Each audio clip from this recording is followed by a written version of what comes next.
है, यहाँ से पूरा पैर में यहाँ से यहाँ तक पूरा दर्द है, नीचे एड़ी तक। अभी कितना दर्द, अभी क्या स्थिति? अभी तो अभी तो ज़्यादा दर्द है ना, बहुत ज़्यादा है। कितना दिन से परेशानी है? लगभग 8 महीना हो गया। और इलाज कहाँ कहाँ हुआ है?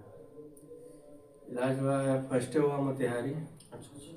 उसके बाद पटना, पटना जैसे के बाद आपका MRI रिपोर्ट भी हम देख रहे हैं, L5S1 में डिस्क बल्ज दिया है आपको। तो इलाज के दौरान मतलब क्या लगता है? सो जाइए नॉर्मल पैर को हम लूज, बॉडी को पूरा लूज छोड़िए, लूज छोड़िए, लूज करिए अपना है लूज।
लूज रखिए।